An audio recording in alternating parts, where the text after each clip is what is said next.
time for government officials at all levels, at the state, federal, and local, to make the hard fiscal choices that we've been postponing for way too long. Mr. President, I yield the floor and suggest the absence of a quorum. The clerk will call the roll. Mr. Alexander.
Senator from Nevada. I ask that the quorum call be dispensed with. Without objection. Thank you, Mr. President.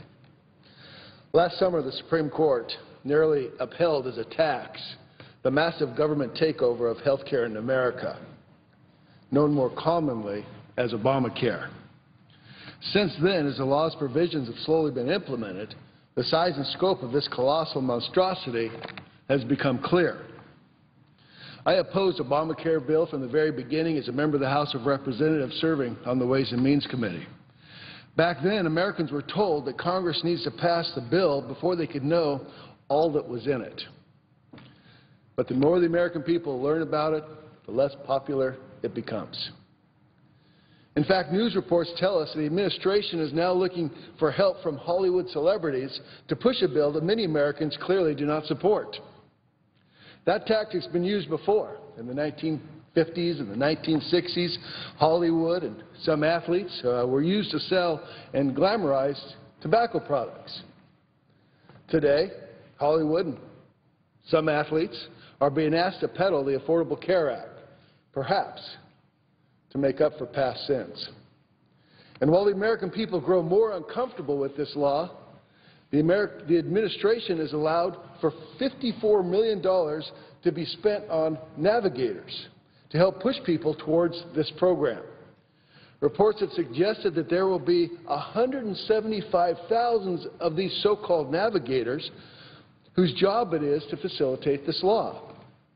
Add that to the 16,000 new IRS agents that are being hired to implement Obamacare, it's become even clearer now just how flawed this law is.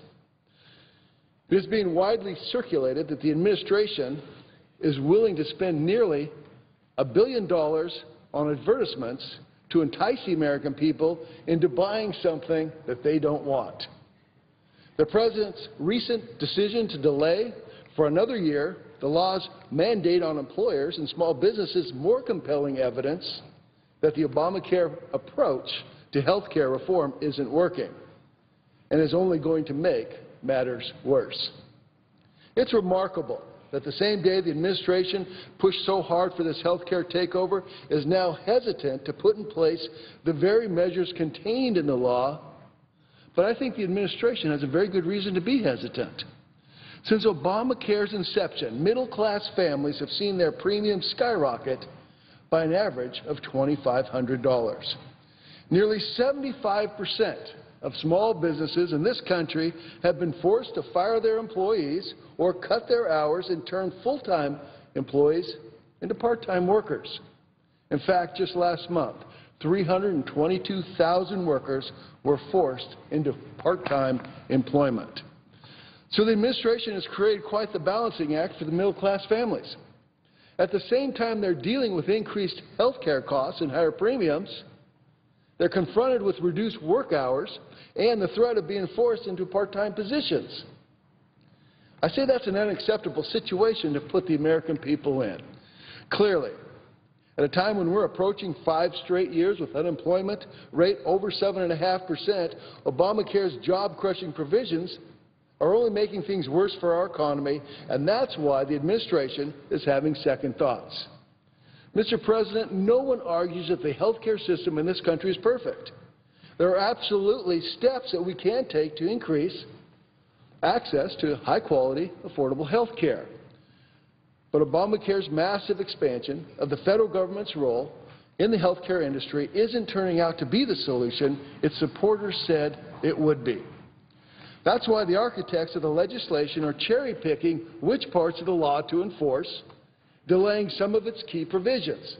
It's obvious this legislation is well on its way to collapsing under its own weight, and that will only further hurt the American people and cause even greater damage to our economy. Mr. President, I have a 3-part test that I've told my constituents about countless times. It's a test that I apply whenever I evaluate legislation, and it's called the more, higher, less test. When legislation hits my desk, I evaluate whether that bill will lead to more competition, higher quality, and less cost, hence the more, higher, less test. If the bill passes the test, then it's a bill that I will consider supporting. That test is rooted in my belief that the American free market system has created the world's greatest economy and allowed innovation and creativity to thrive. Competition is the key to improving our health care system, not burdensome regulations and mandates, especially when they're selectively enforced by government bureaucrats. Perhaps the Obama administration has the same concerns about Obamacare that I have, and that's why they'd rather not fully enforce it until after the next election. But if that's the case, they need to make the tough decisions to address the problems instead of pretending that those problems don't exist. When I was recently back in my home state of Nevada, I toured a medical school and spoke with a number of bright, hardworking students who expressed serious concerns about the effects of Obamacare. I told them that one of my biggest fears was that the law would turn them all into government employees and it would put a bureaucrat between them and their patients. Instead of a system like that, we need to reduce the cost of health care services by enacting meaningful tort reform, making insurance more affordable, and providing market-based solutions to meet consumer needs. And we need to create an atmosphere that will foster economic growth and job creation instead of punishing the middle class with higher health care premiums and fewer hours at work. I can understand Obama's administration's decision to delay the employer mandate that is crushing small businesses across the country. That's why so many of us opposed the law to begin with. But the American people deserve far better than a cherry-picking, tax-increasing approach to health care reform. American families shouldn't have to juggle higher health care premiums with the threat of losing their jobs or losing hours at work. They deserve common-sense solutions that will reduce costs and increase access to high-quality care. Obamacare clearly is not that solution. Thank you, Mr. President. I yield the floor. I suggest the absence of a quorum. The clerk will call the roll. Mr. Alexander.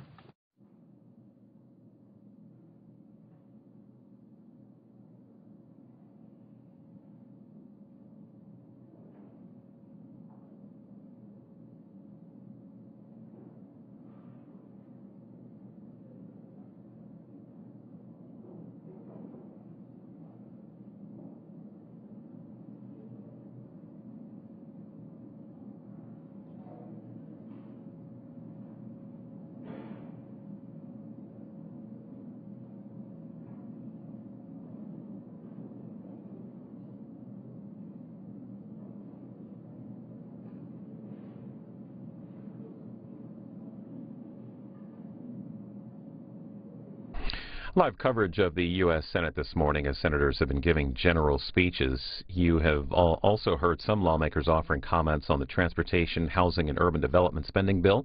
That's expected to be taken up at 11 this morning. A vote on final passage could come today. Also, sometime today, senators are expected to debate the nomination of Derek Anthony West to be Associate Attorney General. A vote on confirmation of that nomination is set to follow debate. While his quorum call is underway, former U.S. Ambassador to Cairo Daniel Kurtzer and former Middle East advisor to Presidents Obama and Clinton Dennis Ross is discussing the latest events in Egypt in a move of disapproval over the removal of Mohamed Morsi as president. The Obama administration has halted the sale of fighter jets to Egypt. That hearing is underway right now. Critical mass of Egyptians feel that this leadership under President Morsi and the Muslim Brotherhood was a leadership that was not only not addressing Egypt's problems, it was more concerned with control than it was with governance. And while one can dispute the actual numbers that were on the petitions and one can question how many people may have been on the street, there's no question that a very significant percentage of Egyptians reacted, and in many ways one could describe what took place on June 30th and the events afterwards as a popular uprising. And the military used that popular uprising to remove President Morsi, but the reality is that today there's a good deal of support for what the military has done. There are those within Egypt, there are those within the rest of the region who would view what's taken place in Egypt as a course correction. And that helps to explain why you look at the Saudis and the Emiratis and the Kuwaitis having provided, pledged $12 billion worth of assistance and obviously already beginning to act on that. So there's one narrative that describes this very much as a kind of course correction, a popular uprising, and there is obviously a different narrative.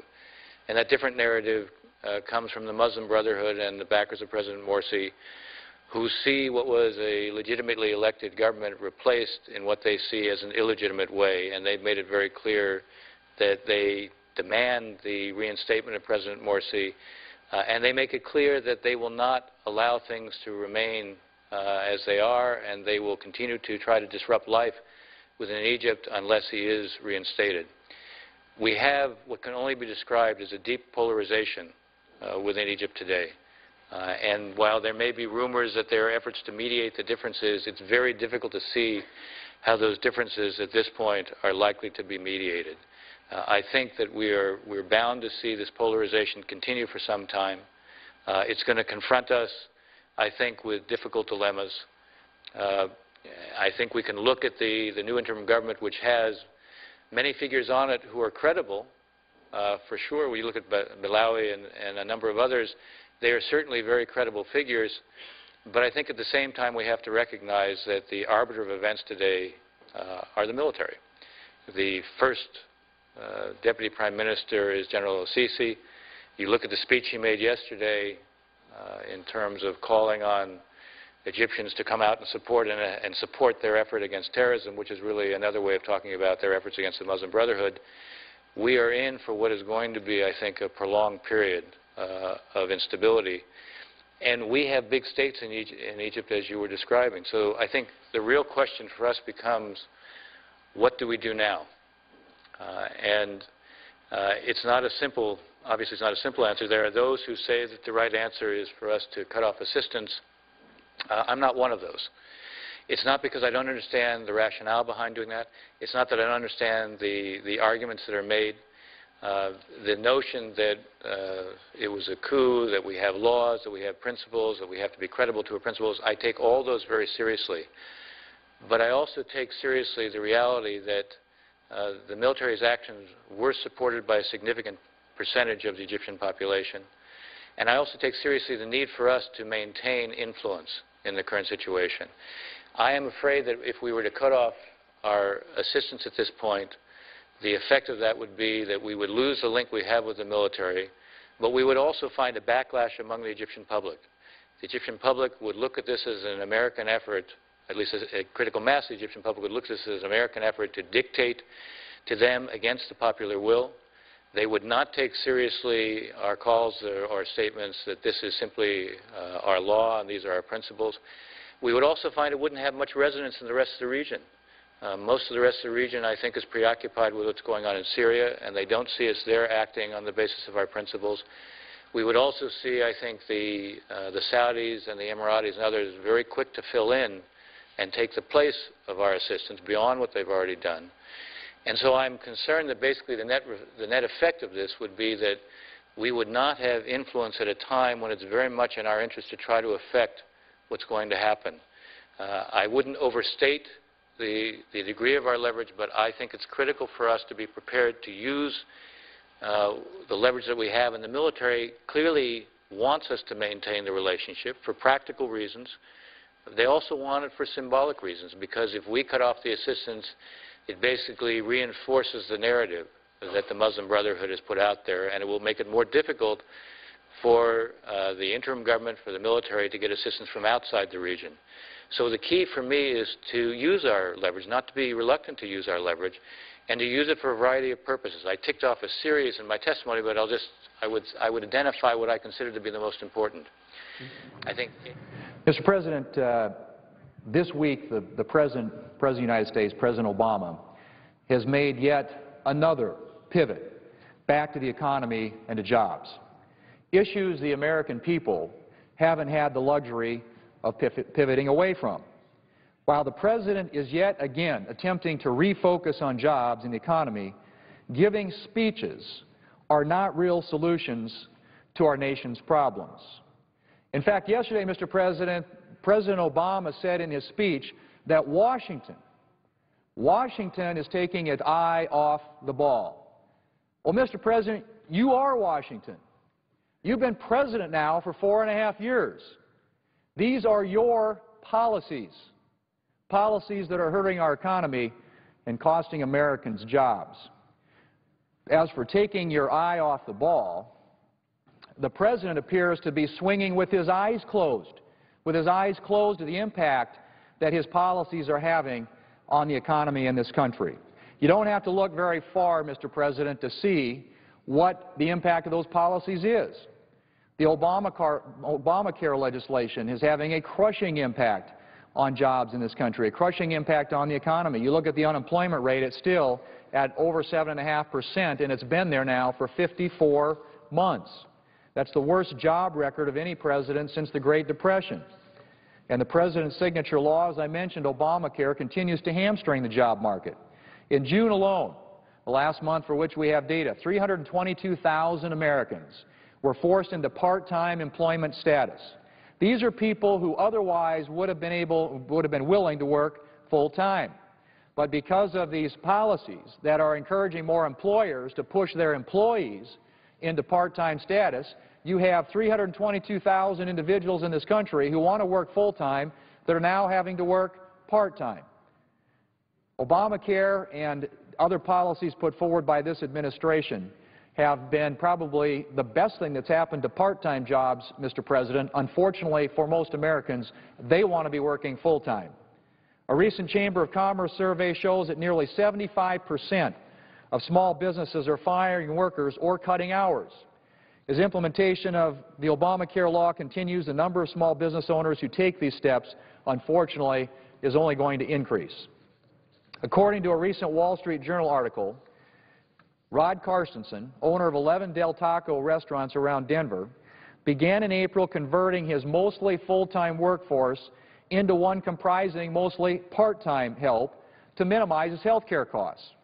He is plowing ahead despite the Obamacare administration's reprieve, he said, because, and I quote, "We need to get there anyway, and it will take until January 1st of 2015 to make this transition," end quote. He's referring, of course, to the employer mandate, which the President has chosen to delay for this next year when it was supposed to take effect until January 1 of 2015.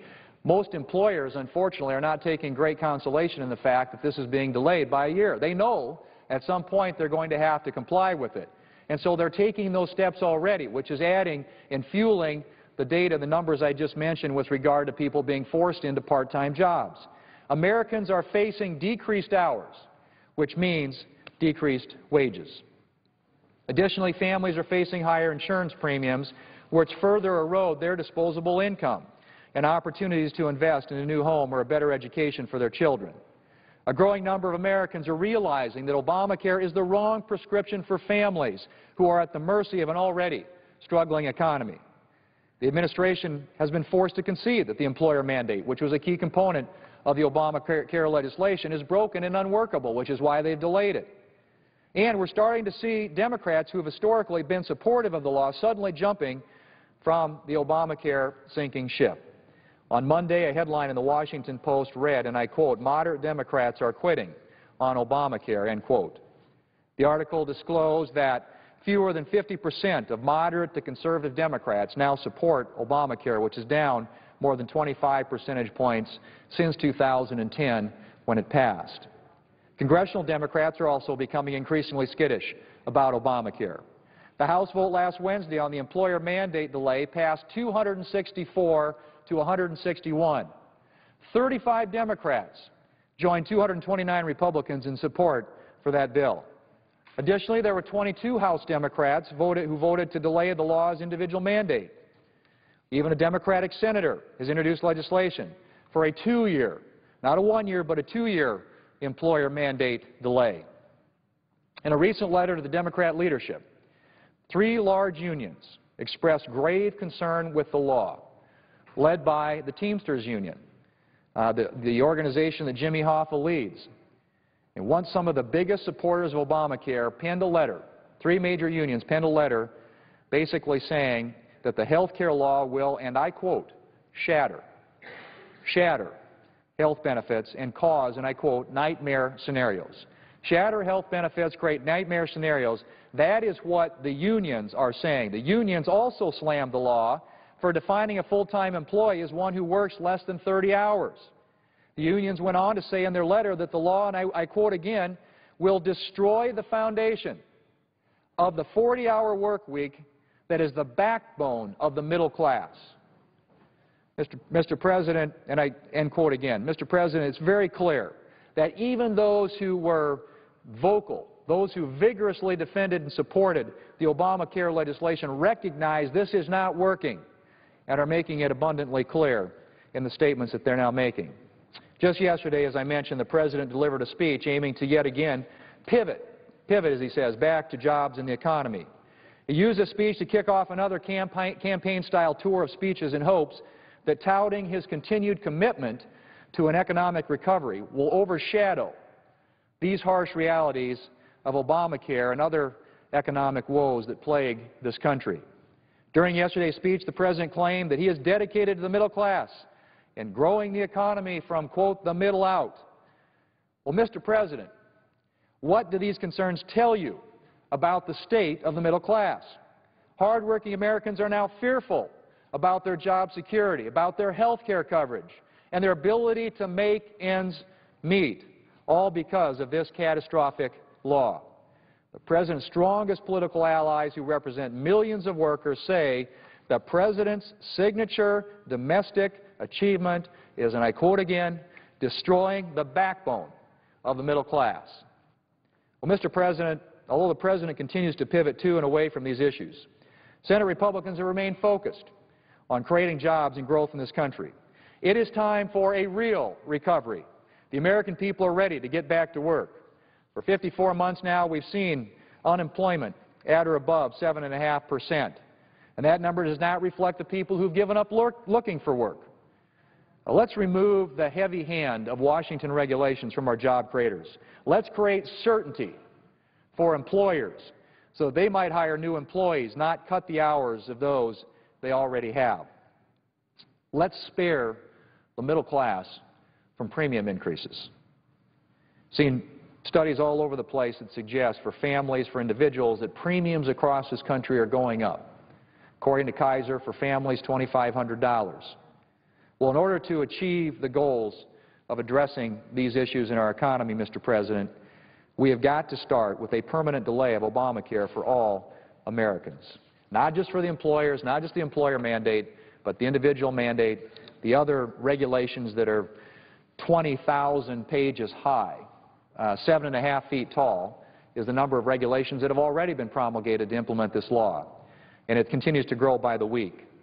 We didn't need a 2,700-page bill. We didn't need 20,000 pages of regulations to address the problems that we have in our health care delivery system and health care coverage system today, Mr. President, but that's what we got.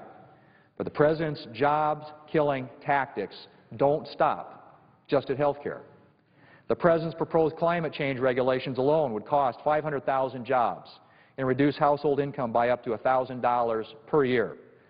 Dodd-Frank has already cost $15.4 billion and 58.3 million hours in paperwork burdens on businesses across this country.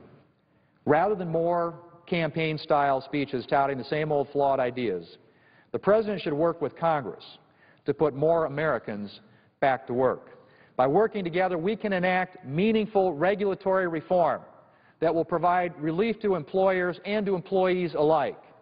We can fix our health care system in a manner that lowers costs while allowing families to keep the doctors that they want. We can enact tax reform that will create economic growth needed to lower the unemployment rate and reduce our unsustainable budget deficits. We can expand access to domestic energy resources in a manner that fully realizes the benefits of increased energy production. Again, Mr. President, this cooperation must start with President Obama getting off the campaign trail and getting to work with Congress on these important issues. And so instead of pivoting yet again to the economy in campaign-style speeches, Mr. President, we need a president that is here, that is working to address the economic woes that American families are experiencing today.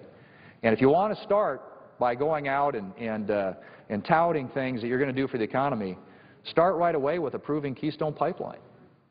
I mean, that's a no-brainer in most people's estimation. In fact, the President's own administration has analyzed and reviewed and scrutinized and studied this thing now 4 different times and concluded it wouldn't have an impact on the climate. It would create immediate jobs, thousands of jobs, construction jobs, and then jobs over a long period of time. It would help lessen the dependence that we have on foreign sources of energy by freeing up transportation of energy resources that come from friendly allies in countries like Canada to get to American consumers in this country. And so there are things the President could be doing that actually would create jobs. Come up here, engage in the debate on tax reform. Commit to tax reform that is revenue neutral, that doesn't raise taxes on people who create jobs in this country, but rather lowers the rates to unleash economic growth and job creation in this country.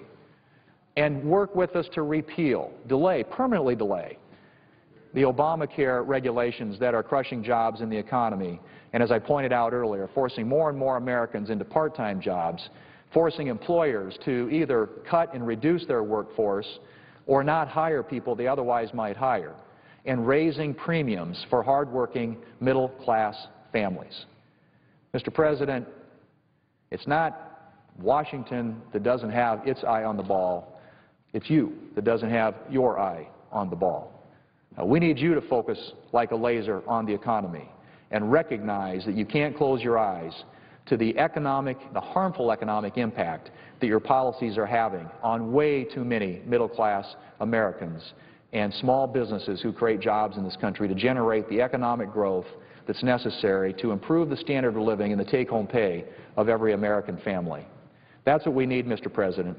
I hope the President will get off the campaign trail, get back here, and focus on what really matters to middle-class Americans, and that's jobs and the economy and a better life for their children and their grandchildren. Mr. President, I yield the floor.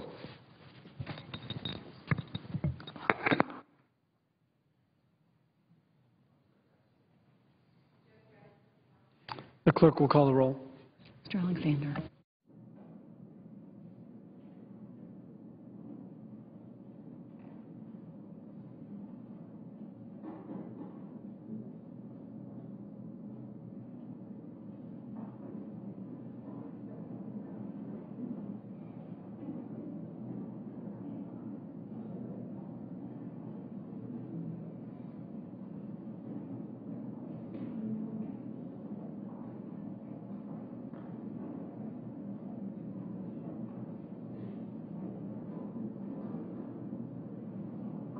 To see Egypt defined by an Islamist agenda. and for those who were not that unhappy with the previous regime and simply want to return to some form of stability while enjoying some more liberty and freedom. So we need to be patient as a revolution that is only in its third year continues. And as revolutions go, they normally take a long time to unfold. I think second, as we look at the events, particularly of the last few weeks in Egypt, we should be struck by the degree to which a form of popular will was expressed both in the petition that gathered many millions of signatures, as well as the demonstrations on June 30th and afterwards that persuaded the military to oust former President Mohamed Morsi. I know we are debating the question of whether this fits the definition of a coup according to our law, and we should be debating that question as the lawyers look at legal issues. But we also need to be mindful that millions of Egyptians took to the street from all classes, all sectors of society, not just Cairo, but Upper Egypt as well, Alexandria and the Delta, to say that they did not like what President Mohamed Morsi was doing to the country, having ignored the advice of experts on the economy, having fired judges and basically asserted powers and accrued powers only to himself, having turned the other cheek and the other eye when it came to massacres of Coptic Christians and others. In other words, the Egyptian people basically said, we were ready to go to the streets to push Hosni Mubarak out of office, and we were ready to go to the streets to push Mohamed Morsi out of office. And so that popular will also needs to be factored into our thinking. And the third point I would note, in line with previous testimony of my colleagues, is the question of U.S. leverage. I think we need to understand that the Egypt-U.S. relationship that we have enjoyed now for more than 3 decades is changing, and is changing rather rapidly. The degree to which our assistance in the late 1970s and 80s and 90s contributed to major changes in Egypt. We helped transform the Egyptian military from a military reliant upon Soviet doctrine, training, and weapons to a military that's basically interoperable with ours. That military provides significant strategic assistance to whatever we do in the Middle East and beyond the Middle East, as we know. We have created a partnership with Egyptian agencies, intelligence and counterterrorism agencies that has been of direct benefit to the United States in our own effort to counter terrorism against us and against our interests. We have helped change the Egyptian economy from a statist economy that Hosni Mubarak inherited in 1981 to an economy which is largely dominated by the private sector, although there are still changes that need to be effected to make this an economy that provides its benefits fairly to all Egyptian people. In other words, the investment that we made in Egypt over the past decades has paid off, and it's an investment that we need to consider as we think about what we want to do in the future. Our leverage with respect to Egypt today is reduced, and we need to understand that.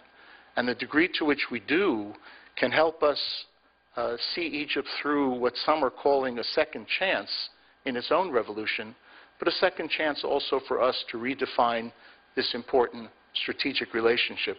In that respect, I think it would be short-sighted to cut aid to the Egyptian military at this time. In fact, as I say in my written testimony, we should have considered doing this years ago, because Egypt's needs have largely been economic, having helped transform their military to a military that is interoperable with ours. But to cut that aid off now would lose us the one partner that has proven to be stable and reliable in pursuit of our own strategic objectives. And so right now our objective should be to see Egypt through this crisis, to help it by providing advice quietly. We tend to say in this country too much publicly. We tend to react too much to daily events. We tend not to sit back and see how trends are going. And so quiet advice may be the order of the day. And secondly, I think our own actions in this respect need to be tempered as well, understanding that the Egyptian people, a proud people, are going to define their own future. We can help them do it, but we can't make demands of them and expect them to follow our demands simply because we are providing assistance. Thank you, Mr. Chairman. Well, thank you all for your testimony. It was very insightful. And as both diplomats and academics, you need more than 5 minutes to do it, but it was all very worthwhile. Let me start off.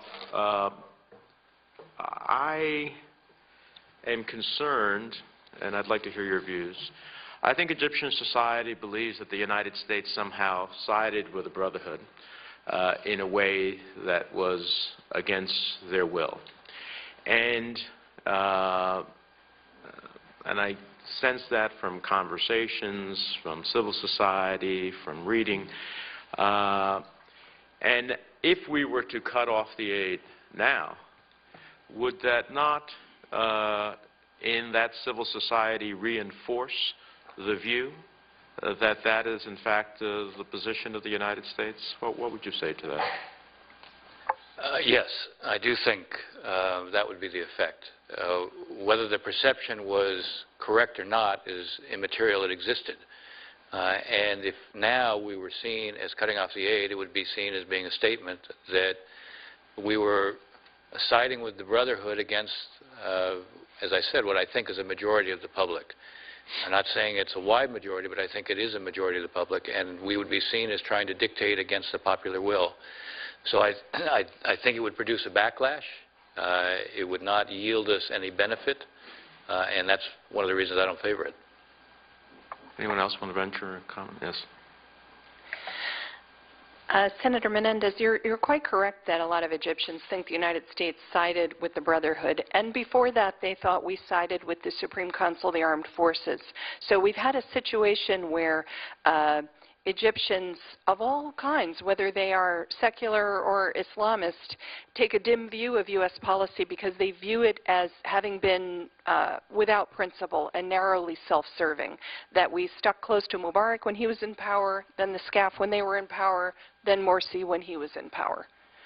And that you know, there have not been any principles motivating our policy. So that's one issue. The other issue is how would Egyptians react to a suspension of our aid. I agree that what Ambassador Ross says is a danger, but it will depend largely on how the Egyptian military would decide to play this. They can drum up anti-U.S. sentiment if they like to, or they could choose to say, look, the United States is suspending this assistance temporarily. That's their law, but we are going to see through a democratic transition, and so it's not a problem. The assistance undoubtedly will be resumed because we fully intend to come through on a transition to democracy. I would add one thing. First of all, to underscore what Dr. Dunn said, the fact is that the Egyptian public is perceiving American policy only in line with its own views. So when the SCAF, the Supreme Council of the Armed Forces, was in power, we were seen as holding them together. When the Muslim Brotherhood came to power, we were seen as supporting them. And we are now seen as supporting this interim government. So it's trying to play to the sentiments of a public that's trying to sort out its own political views is going to be quite difficult. One of the problems, though, in terms of this aid cutoff question is, as you suggested, Senator, the implications. And it's not just an implication defined by how the public would absorb this, or even, as Dr. Dunn suggested, how the military might react to it, but whether or not it serves our interests. What is the Egyptian military doing today that does serve our interests? They're trying to calm a situation in the Sinai Peninsula, which is extraordinarily dangerous, in which jihadists, not only from Gaza but from elsewhere, have thought to use that peninsula as a launching pad for attacks against the Egyptians and against Israel. They're also closing tunnels, those tunnels that are used for smuggling between Sinai and Gaza. For the first time in decades, those tunnels are now in jeopardy. And the military, as it's doing that, continues to provide the support that we have needed to move our personnel and our equipment where they have to be. And as long as we have deployments east of Egypt, we are going to require support and assistance from the Egyptian military to do so. So in the short term, it may be that the military could live with a temporary cutoff, but we would be cutting off our own noses to spite our face in this case, and I think it would not serve American interests. Senator from Washington. Mr. President, I ask unanimous consent that quorum call be lifted. Without objection. Mr. President, I ask unanimous consent that morning business be extended until 11:30 a.m. and at 11:30 a.m. the Senate proceed to executive session to consider calendar number 186 as provided under the previous order. Is there objection? Without objection. Mr. President, I have 12 unanimous consent requests for committees to meet during today's session of the Senate. They have the approval of the majority and minority leaders, and I ask unanimous consent. These requests be agreed to and be printed in the record. Without objection. And, Mr. President, I ask unanimous consent that Margaret Taylor, a detailee from the State Department to the Foreign Relations Committee, be granted floor privileges for the consideration of S-1243. Without objection. Thank you, Mr. President, and I suggest the absence of a quorum. The clerk will call the roll. Mr. Alexander.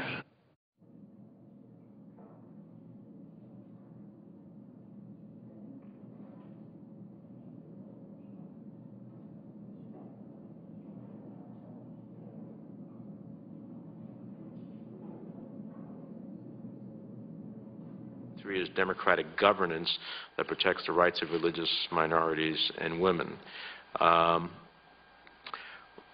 Do you think that those are the appropriate conditions, and precisely what steps should the military and the interim government take to satisfactorily check those three boxes? Let me say a couple of things. First, I do think it has a potential on the economy, not just in terms of the objective realities, but what I would call psychologically, it has some potential impact. But I would worry in a larger sense less about the economy and more about our ability to affect the Egyptian military to exercise restraint. I am worried, based again on what General Sisi said yesterday, that if we have little influence in the situation and they turn more to the Gulf, understand one thing, the Saudis and the Emiratis, for their own reasons, want I ask unanimous consent that the quorum call be lifted. Without objection. Mr. President, as the House and Senate have begun debating our separate appropriations bills for the coming year, we have been forced to take a very hard look at the numbers and exactly what so many important programs and services will look like next year under cuts that are forced by sequestration. And I'm here to tell you it is not pretty. And, Mr. President, as chair of the Budget Committee, it's only served as a reminder to me of just how important it is to fully replace the across-the-board cuts that sequestration has forced us to make, because it's only getting worse. Now, some of my Republican colleagues here in the Senate, and most of them in the House, it seems, don't believe somehow that sequestration has had a real impact on families or communities or our military. So, Mr. President, I wanted to take just a few minutes today to talk about what I have already seen in my home state of Washington, where the impacts of sequestration have been very severe. Mr. President, Washington State has a proud history of supporting our nation's armed forces. From Fairchild Air Force Base in eastern Washington to Joint Base Lewis-McChord in the Puget Sound region, our state is home to thousands of military families. And in addition to those active duty service members, Washington State is also home to thousands of civilian defense employees who work at these various military installations. Under sequestration, these men and women have borne the brunt of these across-the-board budget cuts. This month, weekly furloughs began for nearly 10,000 of these civilian employees in my home state of Washington. So now once every week, they can't go to work, and it amounts to a pay cut for them of 20%. Madam President, these are men and women, many of them veterans, with mortgages and medical bills and tuition costs, just like all the rest of us. And thanks to this gridlock here in Congress, their lives have become 20% tougher. One of those people who is impacted is Will Silva. He lives in Tacoma, Washington, and he works at Joint Base Lewis-McChord. We call it JBLM. Will is a former Marine. He is an amputee, and he's a fire inspector at the base. Thanks to sequestration, he is one of 6,700 people in that community who won't be going to work tomorrow. Because, Mr. President, Friday is furlough day at JBLM. So tomorrow, Friday, in my home state of Washington, the 911 call center and fire departments will be understaffed. Airfields will be shuttered except for emergencies. The military personnel office and the substance abuse center will be closed. The Madigan Army Medical Center will be forced to close clinics, and even the wound care clinic is going to be understaffed. All of this because of the cuts we all agree are hurting our country. Jennifer Carey Green is another person who won't be going to work at JBLM tomorrow. Jennifer happens to be a single mother of a 6-year-old boy. She works at the Madigan Army Medical Center in the neurosurgery department. Her job is to care for service members, many who are undergoing serious brain operations. She was here in Washington, D.C. on Tuesday to testify at our Budget Committee hearing about the impacts of sequestration. And, Mr. President, it is really impossible to forget her story. Jennifer works very hard. She started there as a volunteer in the surgery center. She has worked her way up. But she doesn't make much money to support herself and her young son. She budgets every month down to the dollar. She has no luxuries, and in her only spare time, she cares for her son and works towards an associate degree at the community college. Now, she told me yesterday that because of these furloughs, her take-home pay will be reduced to almost exactly $1,000 a month. $1,000 a month. That isn't enough for her to pay her most basic expenses. But, Mr. President, even with all of the challenges she faces, Jennifer came here yesterday to talk about what those cuts will mean for others, for the people she cares for at the hospital, Army hospital that she works at. Because she has been furloughed, along, by the way, with the doctors and technicians and other employees at the hospital, service members and veterans aren't going to be able to get the care they need. That means, those furloughs mean that everything from routine checkups to brain surgeries are being delayed for these men and women who served our country. So, Mr. President, let me repeat that. Brain surgeries at military hospitals are being delayed because of cuts from sequestration. That is just unacceptable. And unfortunately, it's very real. And the impacts on our civilian defense employees are just the tip of this iceberg. Sequestration has resulted in dramatic cuts to countless other programs throughout our country. Head Start facilities have been forced to shut their doors. Meals on Wheels programs, vital to our nation's seniors, are serving less needy seniors. Even our judicial system has been forced to let go of prosecutors and public defenders. The cuts are clear and across the board, impacting so many people in this country and our communities and our families. So, Mr. President, I understand that many of us have different opinions here on how to address our nation's financial challenges. But before we do that, all of us have got to understand the devastating impacts that sequestration has already had on our nation. And I want to remind all of my colleagues here, it doesn't have to be this way. It doesn't have to be this way. It is now 124 days since the Senate passed a budget that fully replaced the sequestration. And 17 times now, my colleagues and I have stood here and asked to go to conference with the House to fix these ridiculous cuts. And 17 times now, our Republican colleagues have said no. They've refused. So, Mr. President, I'm here to say today I am absolutely committed to replacing sequestration. And if some of my colleagues think this is about politics or this is some kind of game, I'd ask them to talk to Will or Jennifer or any of the thousands of families who suddenly today can't pay their bills. Because for them, these cuts are very real, and they need a solution now. So thank you, Mr. President. I hope other members of the Senate will come and talk about these cuts. We can fix this. We can replace sequestration. We can manage our country responsibly. We can be much smarter about what we're doing. But we need the will of the Senate to allow us to go to conference, fix this, and move forward, and tell Will and Jennifer we as a country can work for them. Thank you, Mr. President. I yield the floor. Just ask for quorum. Clerk will call the roll. Mr. Alexander.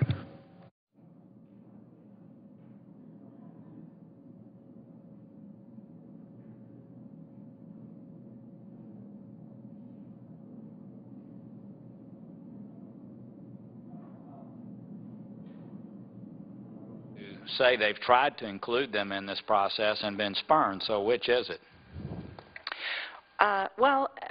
As I said, Senator, I think there are conflicting signals. You know, I mean, people are saying the Muslim Brotherhood is included, is invited to dialogue, but then they've got their entire leadership in prison and so forth. You know, Morsi also kept inviting the opposition to dialogue during his presidency, but they knew that it wasn't a real and sincere offer and that he had no intention of really acting on that. So unfortunately, this is something that is happening again and again in Egypt. Well, Mr. Kurtzer, are they included or are they not, and what about the transition time?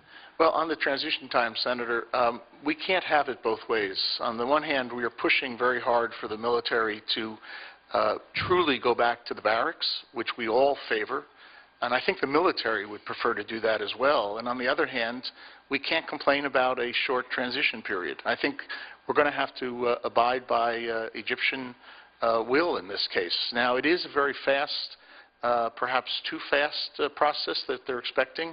The whole thing is supposed to happen in 4 or 5 months as these committees go through their work. But if we want the military truly to go back to the barracks, then we may just have to buy into a process which is moving a little bit faster than we would advise. With respect to the Muslim Brotherhood, the system is not going to stabilize unless some kind of a dialogue is undertaken successfully. When do you think there has been the appropriate reach out to try to include them in what's happening in this transition, and they've spurned it or not? Well, there's been efforts so far to reach out. So far, the pushback has been there as well. One of the preconditions on the Muslim Brotherhood side is the release of former President Morsi. That may not happen soon, but I would not doubt that there's dialogue underway every day behind the scenes, even as they're confronting each other in the streets. The question is whether or not they're going to find a formula that will allow the Muslim Brotherhood to climb down from the tree and also allow the military to climb down.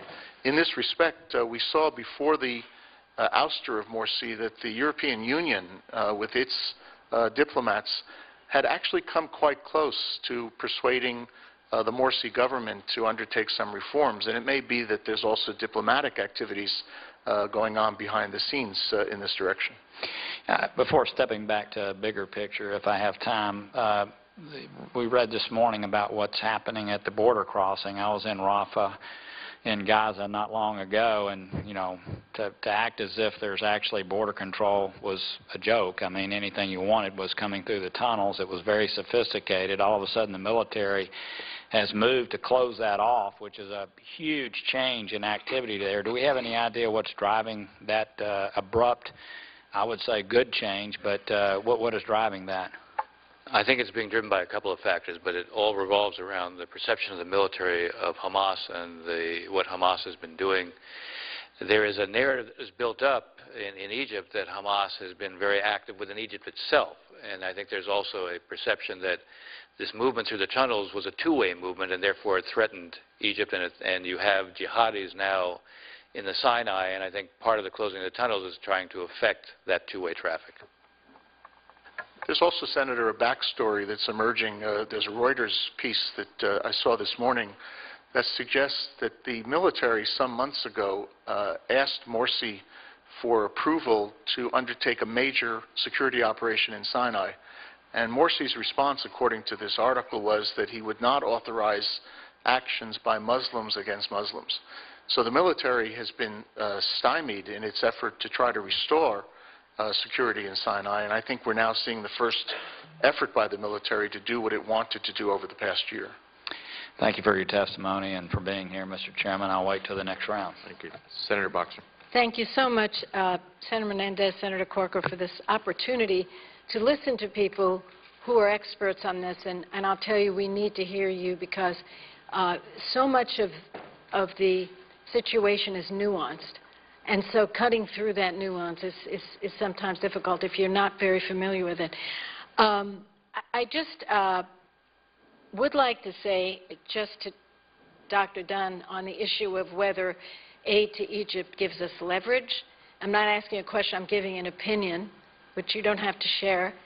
But I think all of our foreign aid being done for all the right reasons, humanitarian and so on, it's still leverage. I mean, we would hope that people would appreciate the fact that we care enough about them and might, in fact, listen to us from our standpoint as to the best way to develop and the best way to reach for democracy. So I would say I disagree with you. I think all of our foreign aid should give us leverage in the best of ways. I wonder whether any of you would disagree with this, that Mubarak was a military dictator. Does anybody disagree with that at the panel? So you all agree he was a dictator, a military dictator, and he was in power from 1981 to 2011.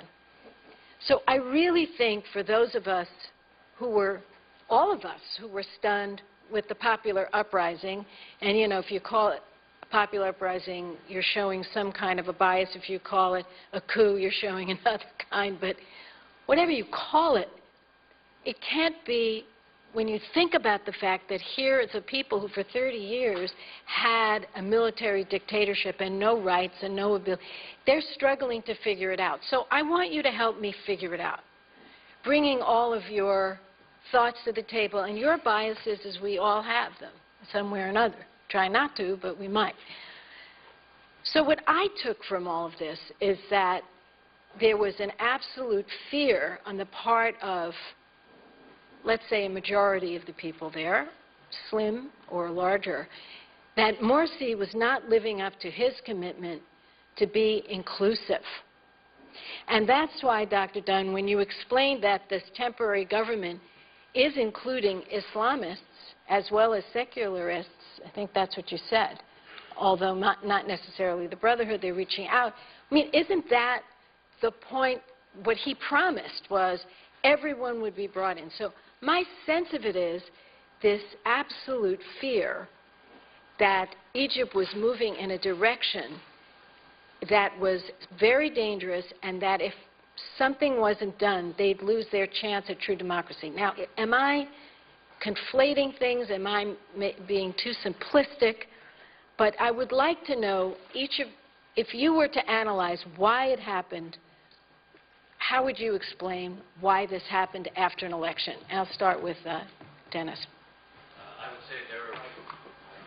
would say there are several reasons. I think that, I think there was a perception that many of the people who voted for Morsi felt betrayed. They had expected that there was going to be inclusiveness, and there wasn't. I think there's also, when all segments of society, I think, were involved, it was also looking at what was the near collapse of the Egyptian economy. Life was getting dramatically worse on a daily basis, and there was a perception that this was literally a leadership that was not only incompetent, but it almost seemed indifferent. So what you had was a perception of a leadership that was authoritarian, exclusive, intolerant, and incompetent. And it basically produced what I think was this very broad alienation across different segments of the societies. And so I think there were multiple factors, but I think it sort of added up to that. Dr. Dunn? Senator, first of all, I do agree with you about our aid being leveraged. And a couple of times the Gulf aid has come up as though, you know, well, this can just replace our aid if we withdraw it. Without objection. Under the previous order, the Senate will proceed to executive session to consider the following nomination, which the clerk will report. Nomination, Department of Justice, Derek Anthony West of California to be Associate Attorney General. Under the previous order, there will be 1 hour for debate, equally divided in the usual form prior to a vote on the nomination. Mr. President, I ask unanimous consent that the time under the quorum call be divided equally. Without objection. Thank you, Mr. President. I yield the floor and suggest the absence of a quorum. The clerk will call the roll. Mr. Alexander.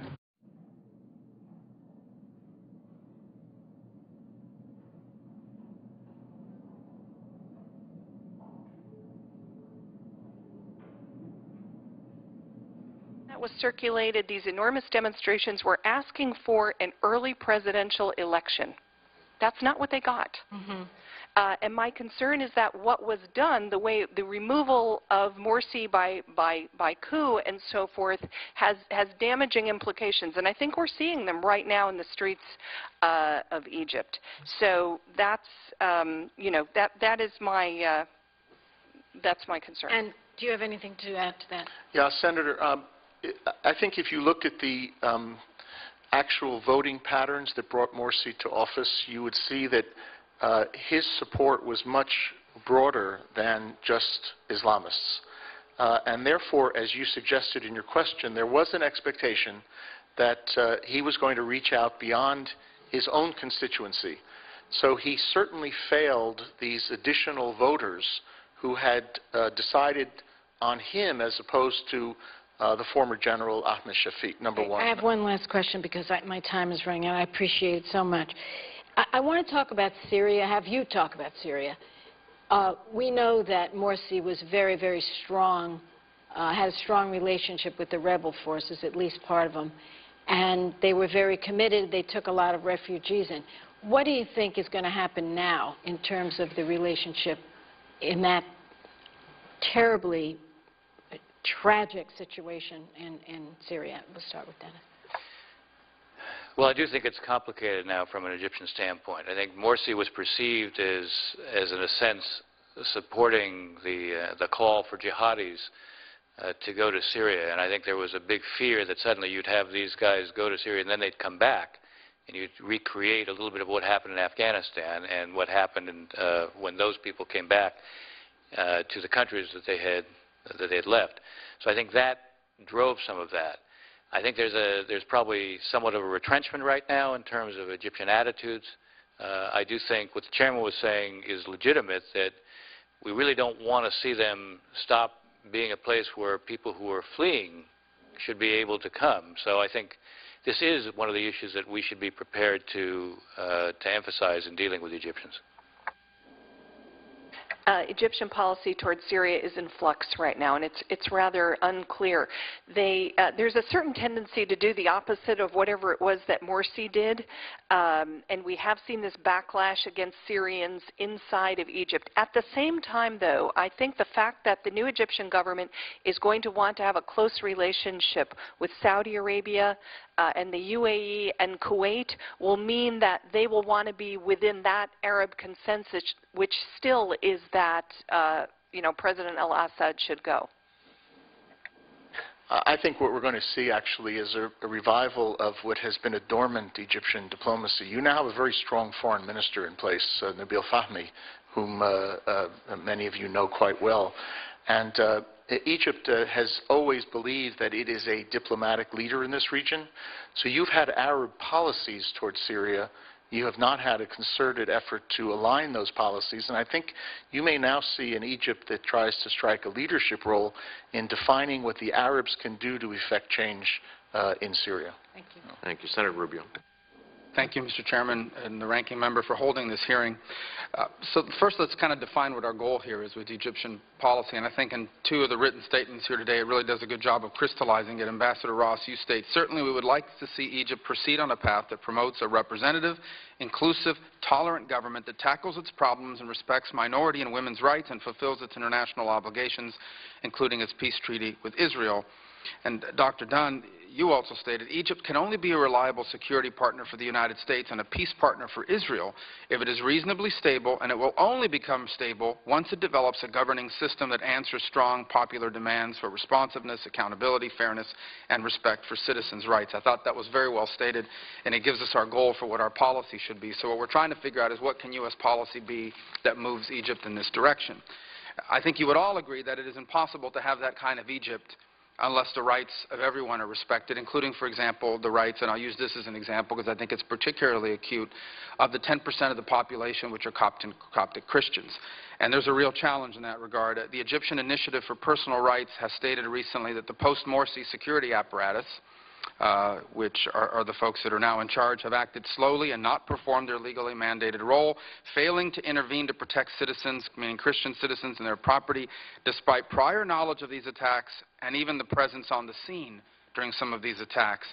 I think this has become especially problematic in the aftermath, as many Muslim Brotherhood elements are looking to scapegoat Christians as the cause for Morsi's fall. Amnesty International reports that on July 5th, there was an attack that killed 4 Christians and injured 4 more as a mob in Luxor attacked these Christian homes and businesses with knives, tree branches, hammers, and metal bars while security forces stood by and watched. The situation has gotten so acute that the Coptic Pope, Tawadros II, has now for 3 straight weeks canceled his weekly afternoon public prayer at Cairo's cathedral for fear that the large gathering of Christians would be an easy target for attackers.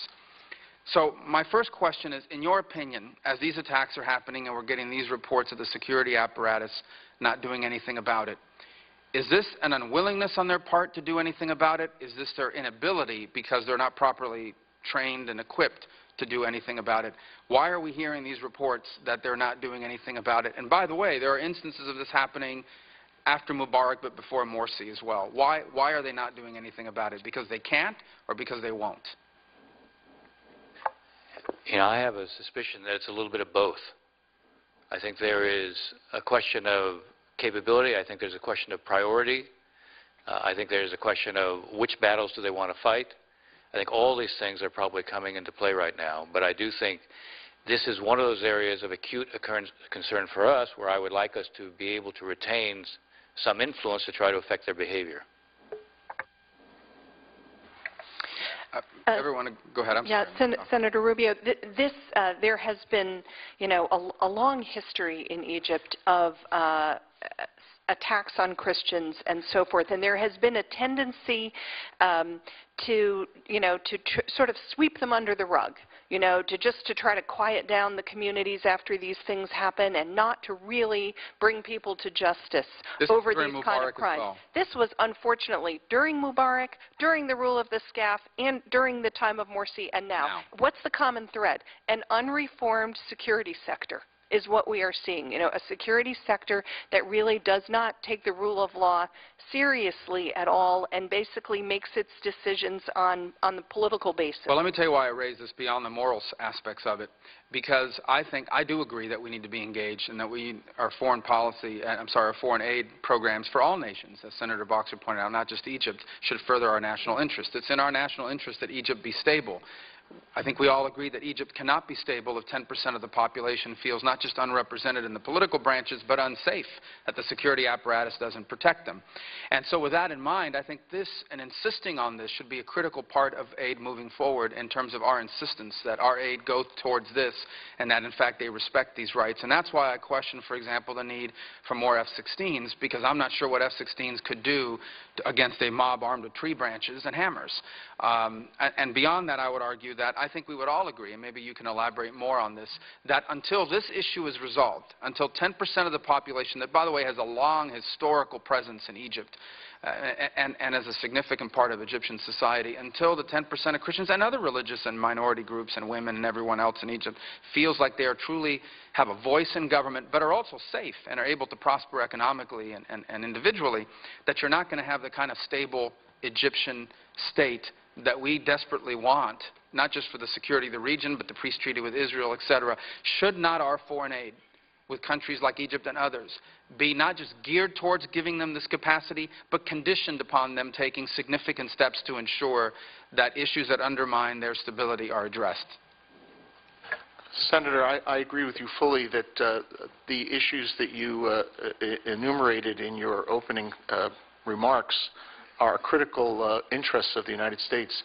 But there are additional critical interests which also have to be taken into account. The intelligence relationship, the military relationship, the counterterrorism relationship, Egypt's treaty with Israel as a foundation, cornerstone for everything else we try to do in the peace process. And that's where the difficulty becomes. We have tried for many years. I spent many hours with President Mubarak arguing about the need to find a way to deal with these sectarian issues. Some of them had to do with local problems, some of them had to do with larger historical problems, but the reality was that that regime and the current regime and the previous regime to the current regime have not done enough in this regard. And I think our dialogue with Egypt and the hopes that we express for where Egypt goes has to include that. I'm only concerned about the conditionality of conditioning our aid on an important issue, but on only one issue of a very And I'm not claiming that it should. I apologize if that was, obviously my time is limited, so I can only focus on different aspects. I imagine other members will focus on others. Clearly their agreement with Israel is important. Clearly their counterterrorism cooperation is important as far as conditionality as well. But I'm just saying that one of the conditions that should be in place in foreign aid with Egypt should include them taking real measurable steps to protect religious minorities, in particular Christians.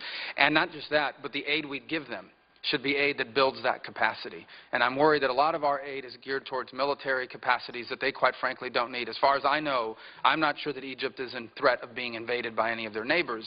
Hence the question of why they need to continue to send them fighter jets instead of capacity building that they could use so that they don't have to stand by and watch Christians be beat up with hammers and metal bars, or anybody for that matter. That was my point. But I don't mean to suggest that that's the only condition. But I do believe that it's a significant one, and I'm not sure anyone disagrees with that assessment.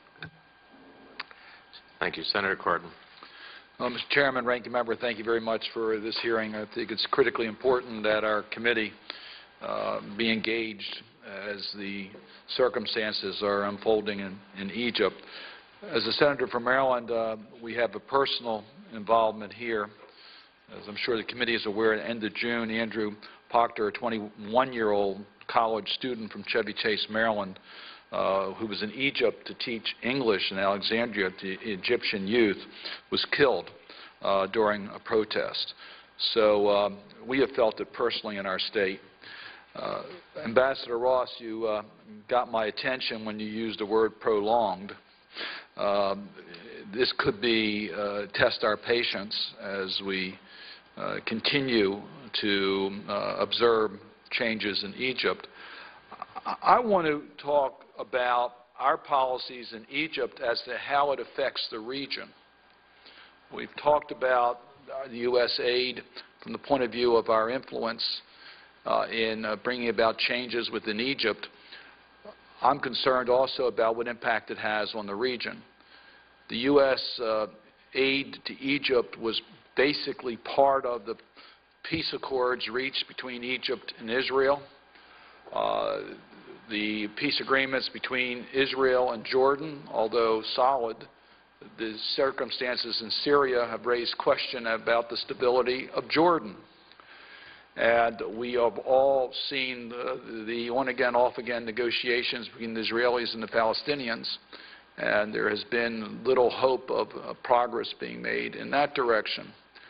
Iran has sort of been off the front pages, but obviously that's an area of major concern of stability in the Middle East.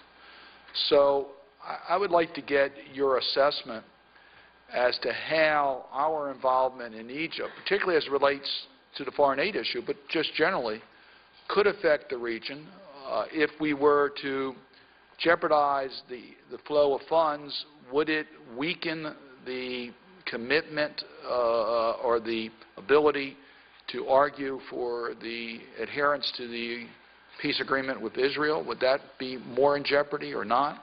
And how does it affect the region?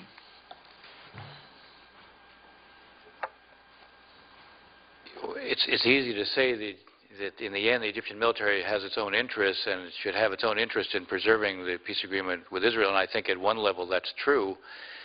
But I think we should not underestimate the kind of impulse that if we were to cut the assistance at this point, the kind of impulse it would create among the military to sort of demonstrate the cost to us of having done that. And I worry about what its implications would be for that treaty. I worry about what its implications would be for the behavior in the Sinai, notwithstanding the fact that the